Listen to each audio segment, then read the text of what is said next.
Bem-vindo ao quinto episódio da terceira temporada do podcast do Atelier. Eu sou a Eloisa. Eu sou o Fernando. E hoje vamos falar sobre como planeamos e executamos o nosso primeiro projeto com o nosso primeiro cliente. É verdade. Fica por aí.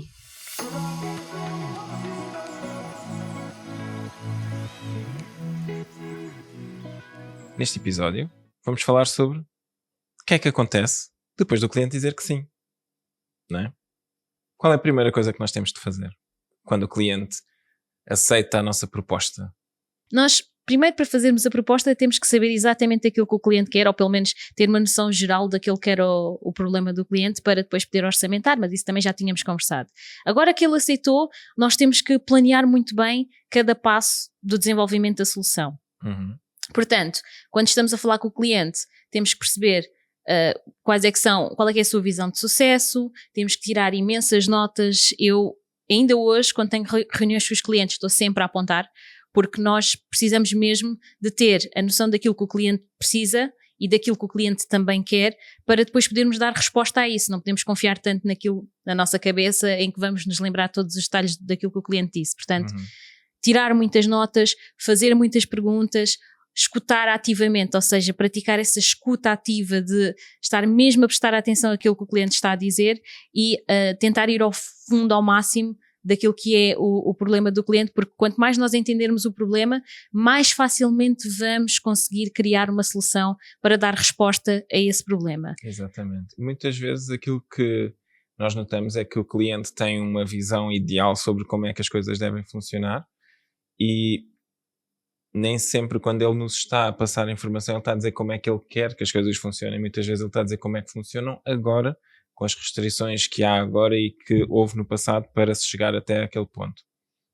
E então é importante nós conseguirmos distinguir aquilo que é um desejo do cliente de eu quero que funcione assim, daquilo que é agora está a funcionar assim. Não é? Porque às vezes o cliente está a descrever como é que funciona e se nós não prestarmos atenção, vamos estar a fazer exatamente aquilo que ele já tem e não aquilo que ele queria. Exatamente. E acontece de outras vezes os clientes estarem a falar, estarem a pensar numa solução ideal, que na cabeça deles é realmente aquilo, seria a melhor solução à face da Terra para o seu problema, mas com o conhecimento que a gente já tem, sabemos que ainda há maneiras mais eficientes de dar solução a esse problema. Portanto, aquilo que eu sinto muitas vezes é que tu tens que estar ali um bocado... Não quero dizer educar, mas acabas por estar ali a trocar umas ideias com os clientes sobre como é que as coisas realmente podem vir a funcionar, tendo em vista aquilo que tu já sabes de antemão de como é que as coisas podem funcionar. A comunicação nessa fase é muito importante porque, no fundo, tu tens um tipo de conhecimento, né? Quando nós estamos a falar com o cliente, nós temos um tipo de conhecimento que é quais é que são as possibilidades dentro do desenvolvimento de software. E o cliente não sabe quais são as possibilidades. O cliente sabe quais são as possibilidades dentro do seu negócio, que é aquilo que nós não sabemos. E esta comunicação é que torna possível a existência de projetos em que se responde àquilo que o cliente quer com a melhor solução possível, não é? É quando estas duas coisas, estes dois poços de informação se combinam. Exatamente. Assim. Portanto, essa parte da comunicação é realmente muito, muito importante no processo de execução de um projeto. Mas pronto, já tivemos a reunião com o cliente, já sabemos o que ele quer, já sabemos o que ele deseja, já sabemos o que é possível fazer, conhecemos também um bocado mais o seu negócio e depois temos de planear então essa tal execução. E como é que a gente faz isso? Quando nós vamos passar à parte de planear o projeto, nós temos de ter em conta tudo aquilo que o cliente nos disse, tudo aquilo que nós já sabemos que são restrições, seja restrições legais, se bem que não é a obrigação da equipa de desenvolvimento saber as restrições legais, né? As equipas de desenvolvimento devem trabalhar com advogados que sejam especialistas na parte do software para saber o que é que se pode e o que é que não se pode fazer. Mas é importante nós conseguirmos perceber, ok, este é o desejo do cliente, e este também é o desejo que nós temos de fazer, daquilo que nós queremos fazer para entregar ao cliente, mas qual é que é a realidade? Qual é que é o budget do cliente, não é? Porque muitas vezes o cliente quer uma coisa completamente extraordinária e nós também queremos entregar essa coisa completamente extraordinária porque vai nos dar muito gozo fazer, mas é preciso ter o contexto de qual é que é o orçamento, quais é que são os recursos que estão disponíveis em termos de tempo e em termos de dinheiro para se poder chegar até à solução, não é? E nós temos que deixar sempre alguma margem de manobra, porque é muito normal quando o cliente começa a ver o início do projeto, ele lembrar-se de mais coisas que podia ser giro fazer e que nunca surgiram em conversa antes, mesmo por muito que nós tentemos tirar toda a informação logo no início, há sempre alguma coisa que vai surgir depois em que o cliente vai ver a primeira coisa e vai pensar, era mesmo giro, era se. E o era mesmo giro, era se, ou nós temos margem de manobra para poder incluir isso no projeto e o cliente ficar feliz, ou se não tivermos margem de manobra, temos que orçamentar essa parte como um extra, e aí o cliente, se tiver mesmo interesse e se for mesmo muito giro, ele vai dizer que sim, ou então ele vai dizer que não. Se o cliente for giro. Não. Se o cliente achar que era mesmo muito giro que fosse assim. Eu sei, eu estava só a meter-me contigo.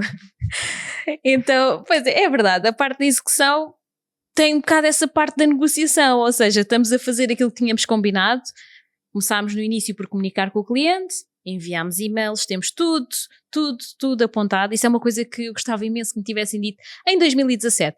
Aponta tudo.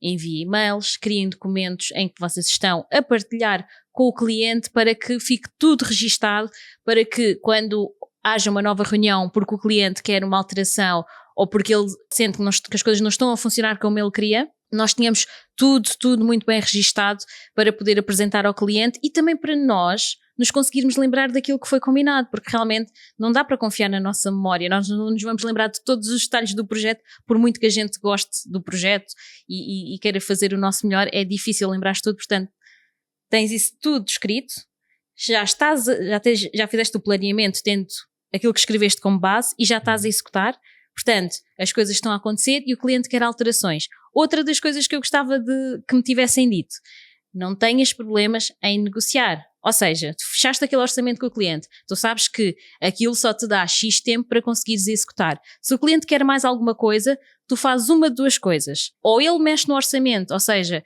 o orçamento tem que aumentar, portanto vais orçamentar essa nova funcionalidade e depois o cliente faz o pagamento extra daquilo que ele acabou por adjudicar, ou então retiras alguma coisa que ia consumir esse tempo para a execução dessa parte e o cliente acaba por receber algo diferente daquilo que ele adjudicou, mas que ele acabou por identificar como sendo prioritário comparativamente com aquilo que ele já tinha adjudicado. Portanto, há sempre possibilidade de fazer uma negociação, desde que se comunique e esteja super claro, está tudo bem, não tenham medo ou não tenhas medo de falar com o cliente e negociar, porque é o teu trabalho, assim como o cliente tem o seu negócio, tu também tens o teu negócio e tanto um como o outro querem crescer e querem lucrar, portanto é totalmente natural. Eu ia só frisar a parte de comunicar com o cliente, negociar com o cliente e garantir que ele está ciente que ou vai ter de pagar mais para ter aquela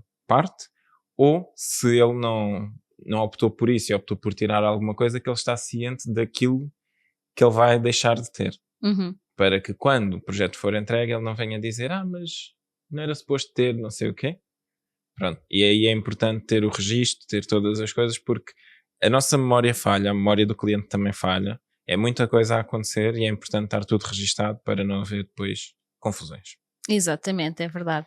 E nós falámos já sobre a parte da orçamentação e sobre a importância de quando tu fazes um projeto, tu não ganhas dinheiro apenas para o tempo em que estás a fazer o projeto. Portanto, é muito importante também nesta fase do planeamento garantir que estamos a corresponder às restrições de tempo que nós temos no nosso negócio e quando nós estamos a fazer um projeto, principalmente numa fase inicial, mas da nossa experiência acaba por acontecer sempre, existem coisas que nós já sabemos fazer, mas existe alguma parte que tecnicamente nós nunca fizemos, então nós não sabemos ainda como é que se faz.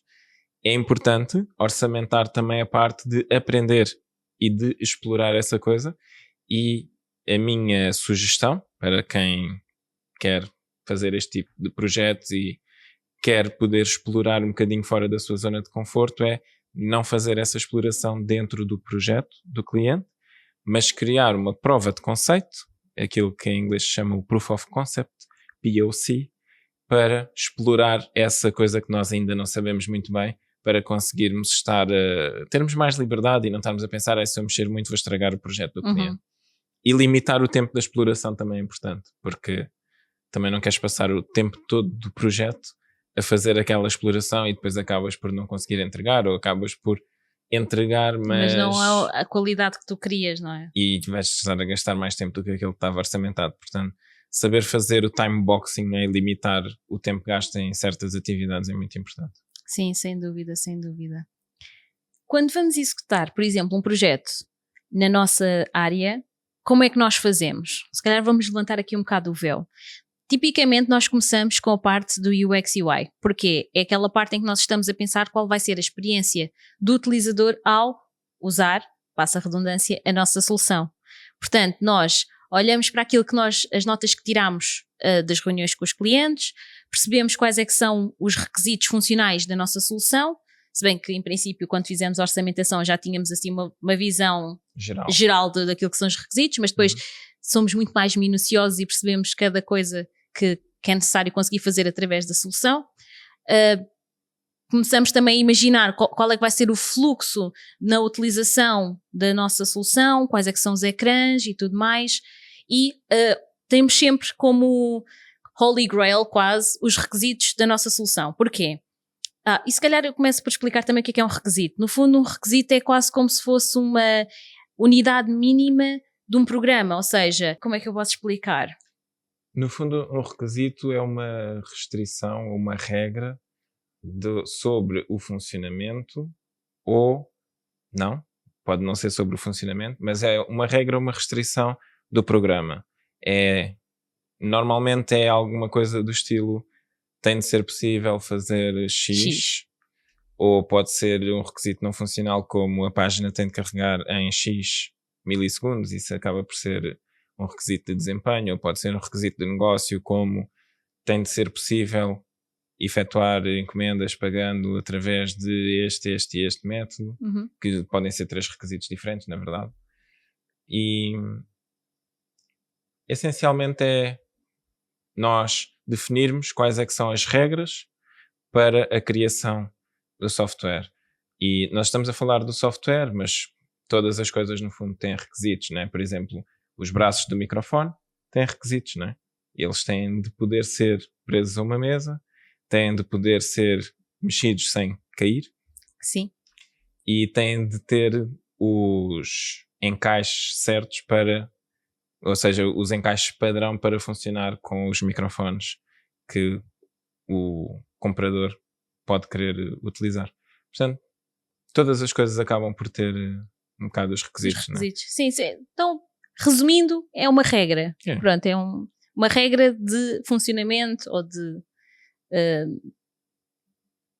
É uma regra. É uma regra de desempenho, era a palavra que me estava a faltar. Pronto. E no fundo, quando estamos a fazer esta primeira parte de execução do problema, ou da execução do software, nós temos esses requisitos muito bem mapeados e seguimos um bocado à risca, não é? Porque acontece connosco. Nós começamos a olhar e começamos a executar. Nem sempre são só os clientes que têm ideias, nós também acabamos por, quando estamos a fazer as coisas, ter novas ideias e depois temos que nos lembrar, não é ir por ali, temos que ir por aqui, ou seja, temos mesmo de seguir aquelas regras para que o projeto não descarrile, porque obviamente que se nós estivermos a executar uma coisa que não foi pedida pelo cliente, não foi adjudicada pelo cliente, nós não vamos cobrar ao cliente, não é? Então temos que ser criativos QB, ou seja, trabalhar dentro daquilo que são as regras, dentro daquilo que são os requisitos, e não fugir demasiado disso, porque senão acabamos por gastar muito mais tempo do que aquilo que nos foi pago. Portanto, isso é uma das coisas que nós fazemos muito quando estamos a desenvolver um projeto. E pode também acontecer de nós, enquanto estamos a fazer os requisitos ou quando já estamos no desenvolvimento, mas normalmente nos requisitos, nós percebermos que existe algum fluxo ou existe alguma coisa que vai necessitar de alguma decisão por parte do cliente, não é? Ou seja, foi decidido que quando, estou a dar um bocado de exemplos de lojas online porque é o que nós temos feito mais recentemente, mas foi decidido que quando é colocada uma encomenda é gerada uma fatura. Então isso significa que nós temos de recolher todos os dados necessários para a fatura antes da encomenda ser colocada, e depois pode ser também, o cliente pode decidir, ok, mas não é uma fatura, é uma nota de encomenda ou é um orçamento. Então nós vamos trocar isso, e depois existe a pergunta que é, ok, então quando é que é convertido para uma fatura? Ou isso é manual? Não é? E isto é aquelas coisas que com a experiência nós vamos logo apanhando no início, mas uma pessoa que esteja a fazer este tipo de coisas pela primeira vez só se vai lembrar disso quando estiver a fazer ou quando estiver a detalhar os requisitos, não é? E essa também é a importância de fazer os requisitos no início, que é quase prever tudo aquilo que pode correr mal antes da execução, para Sim. evitar que o projeto depois descarrile. Exatamente. Sim, é olhar para vários cenários daquilo que pode acontecer, não é propriamente correr mal, porque Sim. há várias formas de fazer a mesma coisa, mas se nós conseguirmos ter essa previsão de como é que as coisas vão funcionar antes de começarmos a programar, antes mesmo de começarmos a desenhar, é muito mais fácil de ter controle sobre o projeto e de realmente ter uma solução que tenha muito mais capacidades do que uma solução que só tenha um fluxo ou só uma forma de fazer as coisas. Sim, e eu acho que também aquilo que acontece é que os requisitos informam o processo de design, tanto do UX como do UI, e depois também a implementação, ou seja, não é propriamente possível nós fazermos um UX UI nem o desenvolvimento dito mesmo da solução sem ter os requisitos bem definidos, porque depois aquilo vai estar ali um bocado a tremer, não é? Sim, claro, é completamente isso. Eu até estava-me a lembrar de uma frase que costumava dizer quando estávamos a dar aulas, que é: se tu pegares num carro, seja topo de gama ou não, mas imagina que é um carro topo de gama, que até está com a bateria cheia ou com o depósito cheio, e tu saíres e não souberes para onde é que estás a ir, o que vai acontecer é que tu vais chegar a uma altura em que o carro vai parar e tu não has de ter chegado a lado nenhum, ou has de ter chegado a um sítio onde tu não era propriamente o sítio onde querias chegar. E no fundo, os requisitos acabam por ser o mapa do sítio onde a gente quer chegar. Uhum. Porque se nós começarmos a desenvolver sem pensar muito bem naquilo que estamos a fazer, é complicado. Realmente podemos estar aqui a desperdiçar recursos que poderiam ser utilizados a fazer uma solução muito mais bem feita do que aquela que acaba por acontecer se nós formos apenas ali um bocado, entre aspas, às apalpadelas, a tentar perceber o caminho. E os requisitos ajudam também a conseguirmos medir o progresso e conseguirmos mostrar o progresso ao cliente, e é uma forma de nós estabelecermos a comunicação com o cliente e definirmos, ok, isto é aquilo que o projeto tem de fazer. Quando nós entregarmos o projeto, se o projeto fizer aquilo, o cliente pode até dizer que não foi isto que eu pedi, mas era o que estava lá escrito, e isso não nos costuma acontecer, Não. mas já ouvimos umas histórias de horror em que o projeto é feito, estava tudo acordado, mas depois afinal não era bem aquilo que a pessoa queria, e isso pode ser um bocado complicado, não é? Sim, sim. De gerir depois. Sim, ter isso tudo muito bem apontado é a chave do sucesso. Sim. Para ter menos dores de cabeça. E até existe um mimo, aquilo que o cliente quer, o que ele pede, o que ele precisa, e depois acho que existem várias variações. Uma tem aquilo que o project manager entendeu, aquilo que o designer entendeu, aquilo que o programador entendeu, aquilo que acabou por ser feito no final. E depois existe aquilo que o cliente na verdade precisava. Pois, portanto, é tal coisa, há várias formas de fazer a mesma coisa, e é importante que estejamos todos no mesmo barco, estejamos todos alinhados naquilo que é o sítio para onde nós queremos ir e o nosso objetivo, e não andarmos a fazer as coisas só porque sim. Uhum. Mas pronto, isso também, eu ia dizer, isso também é uma coisa que vais aprender conforme vais avançando, ou seja, os nossos primeiros orçamentos não foram os melhores orçamentos que nós fizemos, porque nós não tínhamos ideia do tempo que íamos gastar, e por muito que a gente já tivesse feito na escola, e por muito que eu tivesse aprendido e até já tivesse feito algumas interfaces, isso versus um projeto real é completamente diferente. Portanto, conforme vais avançando, faz o primeiro projeto, é provável que tu orçamentes abaixo do tempo que vais gastar, porque estás a aprender. E isso é totalmente natural, desde que tu vás ajustando, vais metendo, tendo também para ti os registros de, ok, eu achava que ia gastar X horas, na final gastei, não horas, mas dias. E tu vais sempre metendo o tempo estimado e o tempo real, para tu perceberes no próximo no próximo projeto, quanto tempo é que tu efetivamente tens de orçamentar para que não fiques a trabalhar para aquecer, que é tal coisa. Ninguém quer trabalhar para aquecer e tu também não. Exatamente. Portanto, hoje aprendemos aqui 3 coisas, não é? É verdade. A primeira coisa é que é muito, muito importante comunicar com o cliente, ter tudo muito bem apontado para que as coisas decorram sem stress, para que as coisas possam ser conversadas e negociadas na maior das tranquilidades. A segunda coisa que nós aprendemos foi A planear. Exatamente. Ou seja, é muito importante nós planearmos o projeto antes de dar início, ou como passo inicial, ou pontapé de saída do projeto, fazermos o planeamento para que depois, a terceira coisa que nós falámos hoje, possa correr bem, que é a execução. Ou seja, para que depois tu tenhas um mapa do sítio onde tu queres chegar, do sítio onde tu e o cliente concordaram que era o sítio onde queriam chegar e consigas executar dentro desse mapa, portanto, dos requisitos, daquilo que são as necessidades ou daquilo que são as regras de funcionamento daquilo que estás a criar, para que depois, quando o programa esteja feito, no nosso caso, no teu caso pode ser outra coisa, tanto tu como o cliente cheguem a acordo de que sim, isto está a funcionar conforme foi adjudicado, conforme foi orçamentado, portanto, win-win, cliente feliz, carteira feliz e ficamos todos bem. Exatamente. E chegamos ao fim de mais um episódio. Exatamente. Né? Obrigado por estares desse lado e se chegaste até ao final do episódio, se calhar vais ter alguma dúvida ou vais ter alguma sugestão que podes enviar para podcast@atelierdesoftware.pt e como sempre podes seguir-nos em todas as redes que existem debaixo do sol em Atelier de Software.